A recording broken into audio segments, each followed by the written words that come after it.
आपका हार्दिक स्वागत है। आज हैं हमारे साथ समाज सेवी वरिष्ठ, और मैं किन किन उपाधियों से मैं संबोधित करूं, हमारे बीच में प्रोफेसर एसके सागर साहब। आज जो देश की जो वर्तमान हालत है, सरकार की पॉलिसी कहें या सुप्रीम कोर्ट की पॉलिसी कहें, आज जो गरीब मजलूम बेसहारा लोगों को सताया जा रहा है। और यहीं तक नहीं, आज जो गवर्नमेंट एम्प्लॉयज हैं, जो सरकारी कर्मचारी हैं, उनके साथ बड़ा पैमाने पर शोषण हो रहा है। तो आज हम इसी बीच एक बुद्धिजीवी जो प्रोफेसर हैं, हम उनसे चर्चा करने जा रहे हैं। सागर जी, आपका नेशन न्यूज इंडिया में आपका हार्दिक स्वागत है। धन्यवाद, मुझे बुलाने के लिए धन्यवाद। सर, इस समय जो भारत की जो पॉलिसी है, वो अभी आपने देखा कि सर जो सरकारी कर्मचारी थे उनके सारे महंगाई भत्ता वगैरह उन्होंने वो काट दिए गए हैं। और जबकि सभी सरकारी कर्मचारियों ने एक एक दिन का वेतन अपनी स्वेच्छा से दिया था, उसके बावजूद जो महंगाई भत्ता है और सुप्रीम कोर्ट सरकार के कहने पे वो नए नए फैसले ले रहा है, तो आपका क्या कहना है? हाँ बिल्कुल, मैं यहीं से आपसे शुरू करता हूँ।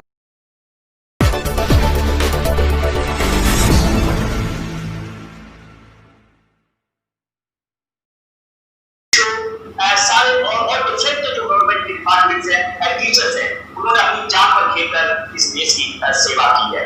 और जो आप मुझे बता दिए, जो प्राइवेट है, क्योंकि ये सरकार की मंशा है कि प्राइवेटाइजेशन करके जो प्राइवेट कॉलेज है, स्कूल्स हैं और भी डिपार्टमेंट्स हैं, उनका कोई एक भी आदमी निकल के आया है। मैं यही चाहूंगा कि जो सुप्रीम कोर्ट ही जजमेंट दे रही है, जो बहुजन विरोधी है, और एक तरीके से देखा जाए कि भाई इसी सरकार में क्यों आ रहे हैं। तो एक सरकार की भी मंशा है, जो सरकार के थ्रू किए जा रहे हैं। सुप्रीम कोर्ट के जो चीफ जस्टिस से उन पर भी उंगली उठाई जा सकती है, क्योंकि आपने जजमेंट जो बहुजन विरोधी जजमेंट देते, वो सरकार में उन पर कुछ बदली दी जाती है। तो इस पर एक शंका पैदा होती है ना।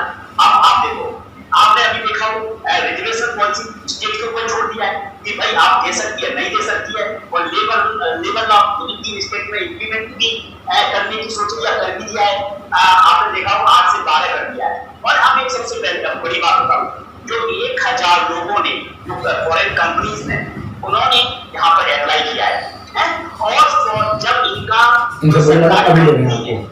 सरकारी कंपनी है, या रेलवे है, रेल है और टेलीकॉम है, जो सरकारी जो फॉरेन कंपनी यहाँ पर आएगी और इसमें अपना कंट्रीब्यूशन करेगी, और यहाँ से अब जो पहले पुराने जमाने में हुआ करता था, राजा महाराजा जैसा, ये अब राजा ही होंगे। और जो जिनका अपना आत्मनिर्भर, जैसे अभी मोदी जी कह रहे थे आत्मनिर्भर क्या है, तो आत्मनिर्भर नहीं है ना, ये तो मजदूर बनाया जा रहा है। ये तो 8 से 12 कर दिया है, और मजदूर बना के जो फॉरेन कंपनी यहाँ पर आ जाएगी, उनकी मजदूरी करेंगे।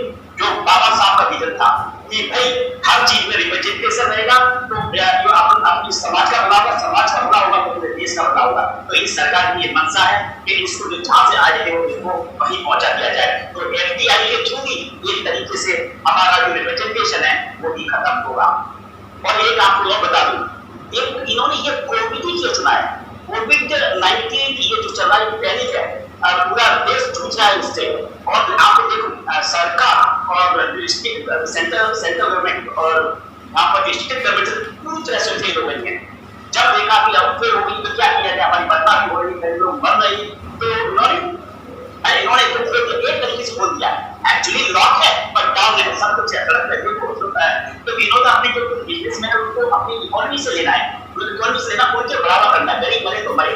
आपने तो क्या होगा कि भाई अब आपने देखा कुछ रिपोर्ट्स आ रही है कि जो हॉस्पिटल्स हैं उनको ऐसा भाई तुम्हें फीवर आ रहा है, कोई घर में जाओ, आप एडमिट नहीं करेंगे और ना कोई चेक हो रहे, कुछ हॉस्पिटल तो ये कह रहे हैं कि भाई एक्सरा करा लो, और अगर उसको कुछ सिम्टम्स आते तो एडमिट करेंगे। आप वही देखो कि पहले टेस्ट किया जाता है कोविड-19 वो कोविड पॉजिटिव है या नहीं है, वो तो करते नहीं, और बेचारे लोग डर की वजह से वहां पर इतनी मारामारी हो रही है। इसका आपका गरीब जनता पर आई है, गरीब जनता को देखिए तो एक तरह से बहुजन पे आई है, और ये बहुजन विरोधी सारे काम हो रहे हैं।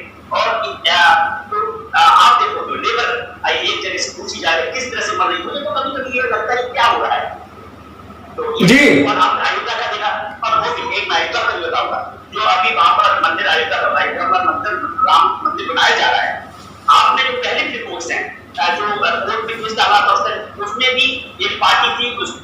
पक्ष में डाला था। उसमें कुछ भगवान बुद्ध रिलेटेड कुछ वहां मूर्तियां और उनसे रिलेटेड कुछ मूर्तियां कुछ इमेज लेते और उन्होंने उसको दबा दिया गया। अभी जो खुदाई हुई है मुझे थोड़ा सा पता पड़ा है, अभी सोशल मीडिया में भी आ रहा है कि जो अभी खुदाई हो रही है वहां मोदी जी को वहां पर योगी जी ने एकदम रिस्ट्रिक्शन लगा के बाहर भी कोई एंट्री नहीं है और वहां पर जो मूर्तियां पहले वहां पर बौद्ध विहार था, बौद्ध विहार के बाद वहां पर मंदिर बना दिया गया है, फिर उसके अवशेष मिल रहे हैं, उसके अवशेष मिल रहे हैं और उसको जब दबाया जा रहा है। मैं तो ये कह रहा हूँ कि योगी जी से कि इस पर एक कमेटी बनाई जाए और कमेटी बनाकर और उसके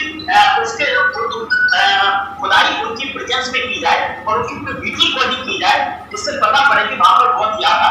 अभी ये देखो हम इसमें विरोध क्यों करें, इस सरकार ने कोविड समय इसलिए चुना है कोई विरोध ना कर सके। हम जैसे देखा जाए अपनी सोशल मीडिया के थ्रू और जूम के थ्रू इस तरह से हम विरोध कर पा रहे हैं। तो देखो हमारा एक ही जो ओरिजिनल धर्म है, हमारा सबसे बड़ा धर्म है वो बौद्ध धर्म है। इस बौद्ध धर्म को उन्होंने खत्म कर दिया था। एक्चुअली वहां पर देखा जाए तो बौद्ध मंदिर होना चाहिए वहां पर, ना कि ये राम मंदिर होना चाहिए। और इसमें मैं आपको सरकार को भी कहना चाहता हूँ प्लीज इसको इंटरव्यू करें और वहां पर इसको रोक दिया जाए। सर मैं आपको रोकना चाहूंगा सर, जिस तरीके से ये सरकार की जो मंशा है और उस मंशा को देखते हुए सर आज एजुकेशन का भी इन्होंने सत्यानाश कर दिया है। न्यू एजुकेशन पॉलिसी लाकर इस समय छात्र और प्रोफेसर को एक बहुत बड़े संयम में फंसा दिया गया है कि न्यू पॉलिसी लाकर आप बच्चे जो है एग्जाम देने के लिए तैयारी नहीं करनी होगी क्या उन्हें? एक नहीं, ये बहुत बड़ा षड्यंत्र है सरकार का। आपने न्यू एजुकेशन पॉलिसी जब आई जब ड्राफ्ट बनाया था और ड्राफ्ट में और उसको फाइनलाइज अभी तक सबमिट नहीं किया यूनिवर्सिटीज ने, वो बिल्कुल बहुजन विरोधी है। और उसमें भी जो अभी जो ओपन बुक एग्जाम है, जो ऑनलाइन एग्जाम होगा, वो एक तरीके से ऑनलाइन एजुकेशन है, वो एक उसका पार्ट है। अब जो हमने अभी देखा हमारे पूरी हमने कोटा की मीटिंग और जो दिल्ली यूनिवर्सिटी में जो पॉलिटिकल ऑर्गेनाइजेशंस हैं, जो टीचर्स भी हैं और जो स्टूडेंट्स के पॉलिटिकल ऑर्गेनाइजेशंस हैं, सब ने मिलकर हमने 7-8 घंटे तक मीटिंग की और मीटिंग की एक भी कई बार मीटिंग हो चुकी। एक भी आदमी ऐसा नहीं था कि जो ओपन बुक एग्जामिनेशन किया गया, क्योंकि वो एक्चुअली जो ओपन बुक एग्जामिनेशन है वो एक तरीके से बहुजन विरोधी है। बहुजन विरोधी हम ये कहेंगे गरीब विरोधी है।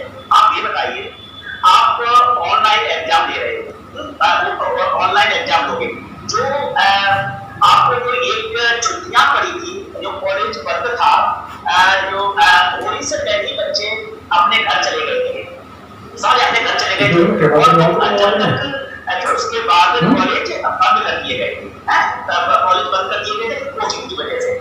आप वो अपने घर जा गए, बताइए आप वो open book examination online examination कैसे दे सकती है? ना वो गरीब बच्चों के पास एंड्रॉइड स्मार्टफोन है, ना डाटा है, ना सर्वर सप्लाई है और आप देखेंगे सॉफ्टवेयर भी नहीं है। अनइंटरप्टेड इलेक्ट्रिक सप्लाई भी नहीं मिलेगी। गाँव की क्या हालत है आपने देखा है कि एक घंटे भी सप्लाई नहीं जाती है, बैकअप नहीं है, प्रिंटर नहीं है, रिमोट भी नहीं है और कुछ नहीं उनके पास। तो भाई ओपन बुक एग्जाम को कैसे दे देंगे? वो दे नहीं सकते हैं। और अभी मैं आपको बता दूं, इसलिए ये सरकार कुछ प्रिंसिपल प्रैक्टिकल्स हो रहे हैं दिल्ली यूनिवर्सिटी में शुरू हो गए, उसमें इसको मॉडल थ्योरी एग्जाम होगा उससे पहले करके देंगे।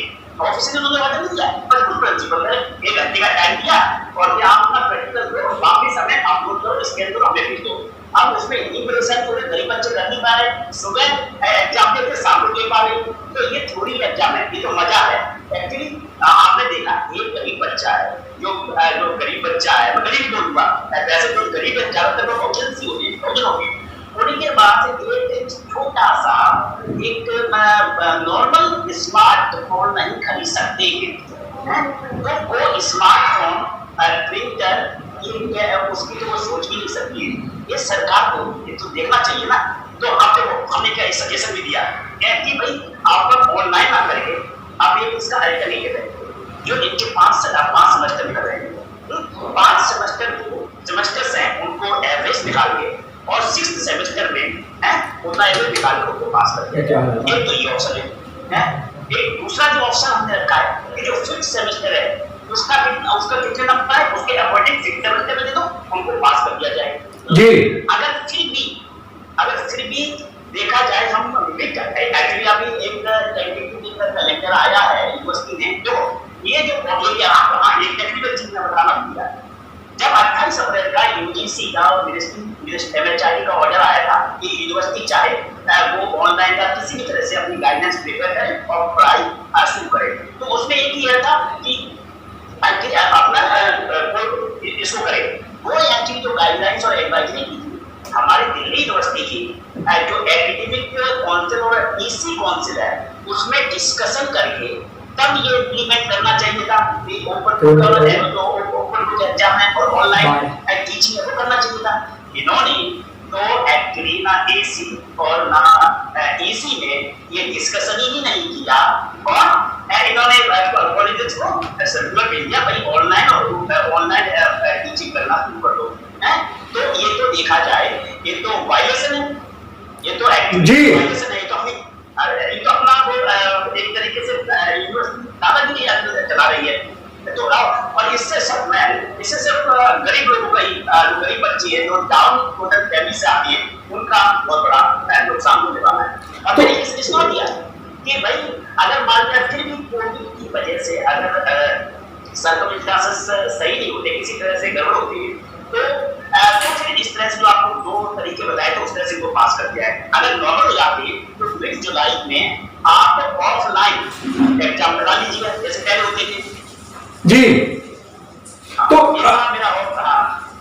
तो सर इसका मतलब ये है कि आने वाले समय के अंदर जो हमारे लोग या बहुजन समाज या जो दलित समाज के लोग थे या जो स्टूडेंट हैं या विद्यार्थी हैं उनको आगे आने वाले समय के बहुत बड़ी परेशानियों का सामना करना पड़ेगा, क्योंकि सरकार ने सरकारी नौकरियां खत्म कर दी हैं।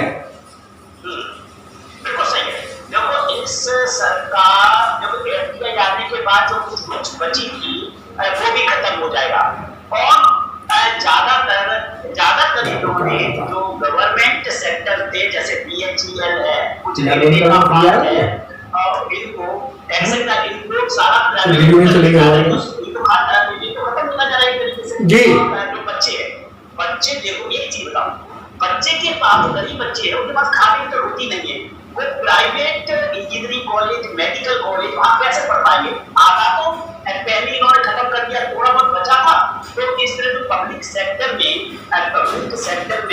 जो पढ़ाई कर लेते थे तो एक तरीके से आने वाले समय में इस तरह से ऑनलाइन एजुकेशन पे वो पढ़ नहीं पाएंगे। जब ये कॉम्पिटिटिव एग्जाम देंगे नियर फ्यूचर में तो वो वहां जीरो हो जाएंगे। तो एक तरीके से चारों तरफ से देखा जाए ये सरकार किसी ना किसी तरह से जो बाबा साहब भीमराव अम्बेडकर जी का जो विजन था उसको खत्म करना चाहती है। और वैसे देखा जाए हमेशा कोई भी सरकार हो देखा जैसे दिल्ली गवर्नमेंट की हो या फिर सेंट्रल गवर्नमेंट की, बाबा साहब का नाम देती रहती है कि हम बाबा साहब को ये और वो उनको फॉलो कर रहे हैं, पर देखा जाए उनके विजन को बिल्कुल खत्म करना चाहती है। ये जहाँ से आए थे और उनको वहीं पर पहुंचाना चाहती है। बहुत बहुत धन्यवाद सर, जहां से आए थे वहीं वापस ले जाना चाहते हैं और बाबा साहब के संविधान को ये खंड खंड एक एक पेज को फाड़ रहे हैं। सर आपको लाखों करोड़ों लोग देख रहे हैं तो आप उन लोगों को संक्षेप में क्या संदेश देना चाहते हैं? मैं ये संदेश देना चाहता हूँ, ये समय है, ये बहुत कठिन समय है।